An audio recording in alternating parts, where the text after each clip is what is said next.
Donald Trump heading to Texas next week. It's a start of a fundraising blitz. Mica Mosbacher, one of the co-hosts of the upcoming one in San Antonio, also in Houston. Donor events, RNC Fundraising co-chair. Mica, you're known for raising money, and here's the thing. It feels like everyone's on the same page, right? Initially, there were a lot of question marks as to how Donald Trump would be able to compete in the general election if he wasn't going to take this money. He's not raising money just for himself, though, right? He's raising it for everyone, the party included. Yes, he's having joint fundraisers between the RNC and the Trump team, and we are hosting fundraisers in San Antonio, Houston, and Dallas. It's an oil-rich state, even though the price of oil and gas is down a little bit. But we're off those lows. But both Governor Abbott and Rick Perry have endorsed Trump, and I think it should go really well, considering in 2012 we raised over $25 million for the RNC in Texas alone. I do want to say one thing to the donors that are expressing heartburn over this week's comments about Judge Curiel. And it is about Donald Trump's messaging, which I think is brilliant. If we take a step back and look at it and compare it on the one hand to Ted Cruz, who was consistent with his messaging but didn't incite any passion, Trump, on the other hand, is provocative. He throws a statement out there. So you're okay with the comments, then? Well, to a degree. I mean, you're from Texas.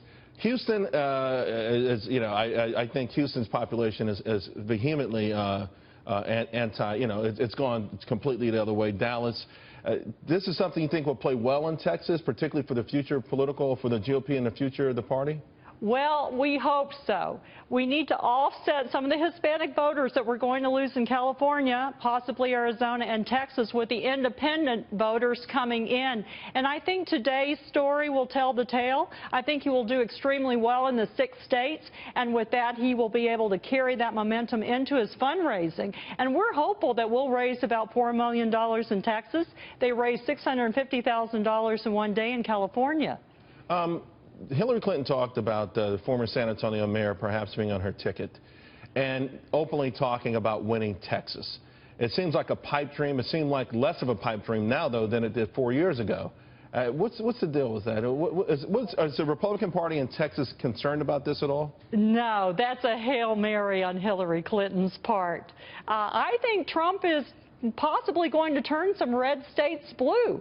We're certainly looking into that, and I truly believe he has the momentum going forward. He's shaking the very institutions which have made up the status quo in this country, and that's given people hope. Apathetic voters are now getting out there and expressing enthusiasm and voting. What do you make, though? I mean, you were a Ted Cruz person. Yes. You've made the switch. You're on the Trump train now, which you're turning into the money train.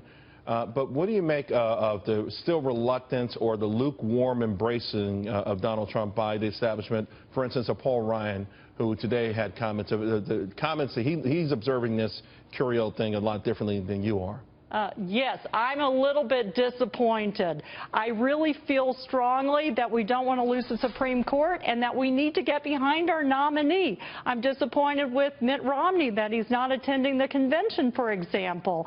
I don't understand it. While you might not find the perfect candidate in Donald Trump, do we want another 3rd term of Obama policies? Right. Yeah. Those Supreme Courts, you got to hit on that over and over again. Supreme Court, Supreme Court, Supreme Court. Mica Mosbacher, thanks a lot. Love your earrings, by the way. Thanks.